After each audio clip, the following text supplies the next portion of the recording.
اور عزیزان گرامی یہیں سے ایک مسئلہ اور بھی ثابت ہو گیا اور واضح ہو گیا کہ علی اس شخصیت کا نام ہے جس نے کبھی کسی فضیلت کو حاصل کرنے کی تمنا نہ کی، بلکہ فضیلتیں خود علی کو تلاش کرتی بھی گھر تک آئیں۔ یہ عجیب و غریب ذات ہے خدا کی قسم، کہ جو خود نہیں گئے کبھی مانگنے کہ یہ دے دو، فضیلتیں تلاش کرتی بھی گھر تک آئیں۔ خیبر کا علم لینے نہیں گئے، کوئی بیجا بات نہیں تھی، علم اسلام تھا اور مذہب کا وقت پڑا تھا، اگر لینے چلے جاتے تو کوئی اعتراض کی بات نہیں تھی۔ دیکھیے کوئی اعتراض کی بات یا کوئی بری بات نہیں ہے اگر آدمی لینے چلا جائے کہ یا رسول اللہ آج مجھے موقع دے دیجئے، یا اللہ میرے ہاتھوں کو فتح نصیب کر دو۔ پھر اتنے بڑے بہادر تھے اور بہادری آزمائی بھی تھی 3 لڑائیوں کی، بدر، احد، خندق، 3 لڑائیوں میں جس کی بہادری آزما لی گئی ہو، تو اب اگر چوتھے موقع کے اوپر وہ آن کے یہ کہے کہ یا رسول اللہ مجھے بھی چانس دیجئے آج، شاید یہ کام میرے ہاتھوں ہو جائے، تو یہ کوئی نئی بات نہیں ہے یا کوئی ایسی بات کہ تعجب کی بات ہو۔ اس میں تعجب کون سا؟ یا اگر علم لشکر اسلام مانگ رہے ہیں تو خدمت اسلام کے لیے مانگ رہے ہیں، کوئی اپنے ذاتی فائدے کے لیے نہیں مانگ رہے ہیں۔ لیکن عجب خدا کی قسم ذات ہے کہ علم مانگنے نہیں گئے، ناد علی پڑھ کے بلائے گئے، تو ناد علی پڑھ کے بلائے گئے تو کا مطلب تو یہ سمجھ میں آ رہا ہے کہ علم خود تڑپ رہا تھا علی تک جانے کے لیے، کہ کسی طرح علی کے ہاتھوں میں پہنچ جاؤں تو میری کامیابی ہے۔ اگر کوئی آدمی جنت کی تمنا کرے تو کیا برا ہے، بہترین تمنا ہے۔ ہر آدمی دعا مانگتا ہے یا اللہ جنت نصیب کر، یا اللہ عذاب جہنم سے بچا، تو یہ تو کوئی بری بات نہیں ہے کہ صاحب کہیے ارے صاحب وہ جنت کی تمنا کر رہے ہیں، تو جنت کی تمنا نہ کریں تو کیا جہنم کی تمنا کریں؟ تو جنت کی تمنا کرنا کوئی بری بات نہیں ہے۔ اگر علی بھی جنت کی دعائیں مانگیں تو کوئی مضائقے کی بات نہیں ہے، مگر اب اس کو کیا کیا جائے کہ آرزو جنت میں اگر بعد افطار مسکین و یتیم و اسیر کے گھر روٹیاں پہنچا دیں تو اعتراض کی بات نہیں ہے، لیکن ایسا لگتا ہے کہ جنت خود علی کے لیے تڑپ رہی ہے،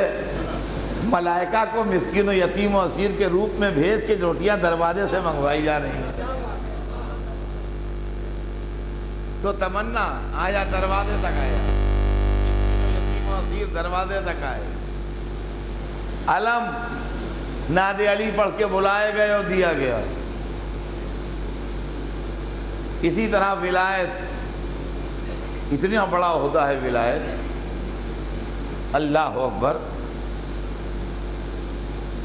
ولایت کتنا بڑا عہدہ، تو اگر اتنے بڑے عہدے کے لیے علی تمنا کریں تو کوئی مضائقے کی بات نہیں ہے۔ لیکن جا کے سائل کو انگوٹھی نہیں دی، حالت نماز میں اتار لے گیا ہاتھ سے، اس کا مطلب یہ ہے کہ ولایت کی آرزو علی کو نہیں تھی، علی کی آرزو ولایت کو تھی۔ تو عزیزان گرامی یہ تمہید میں نے اس لیے بیان کی کہ یہ بات واضح ہو جائے کہ علی کی آرزو کعبہ تھی کہ کعبے کی آرزو علی تھے، کس کو کس کی تمنا تھی؟ کعبہ چاہتا تھا کہ علی پیدا ہو یا علی چاہتے تھے کہ کعبے میں ولادت ہو؟ اگر علم مانگنے جاتے تو علی کی تمنا علم تھا، بلائے گئے تو علم کی تمنا علی بنے۔ اگر مسکین و یتیم و اسیر کے دروازے پر روٹیاں دینے جاتے تو علی کی تمنا جنت ہوتی، دروازے سے بھیک مانگ کے لے گئے تو جنت کی تمنا علی بنے۔ اگر سائل کو انگوٹھی دینے جاتے تو ولایت کی تمنا علی کو تھی، اگر ہاتھ سے اتار کے لے گیا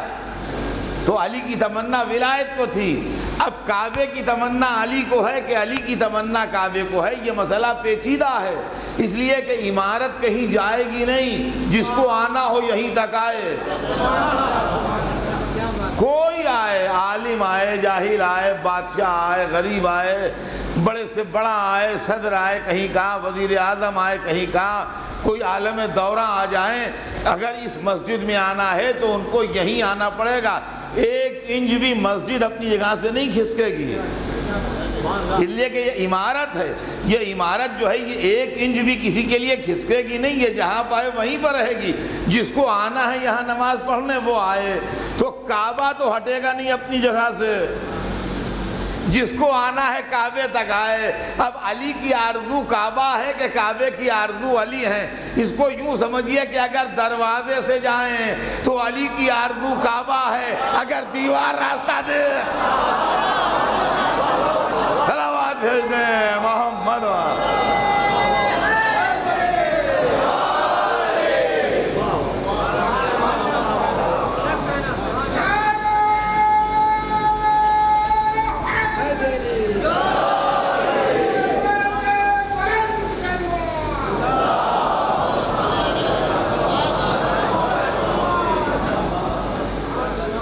یہ بچپن ہے، اور اس کے بعد جب کعبے سے نکلتے ہیں، کعبہ ہے اللہ کا گھر، وہاں سے نکلے تو فوراً ہی رسول کی گود میں آئے۔ یہ کیسا بچپن ہے خدا کی قسم کہ کبھی کعبہ گود پھیلائے ہے، کبھی رسول گود پھیلائے، رسول کی گود میں آئے، رسول نے گود میں لیا، انہوں نے ان کو دیکھ کے مسکرائے، یہ ان کو دیکھ کے مسکرائے، ایسے دیکھ کے مسکرائے جیسے دو بچھڑے ملے ہوں۔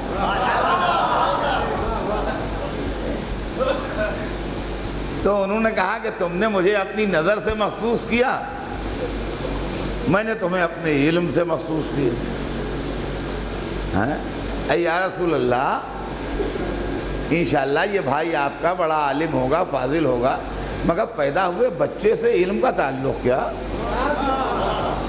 بڑا ہونے دیجئے، سمجھدار ہونے دیجئے،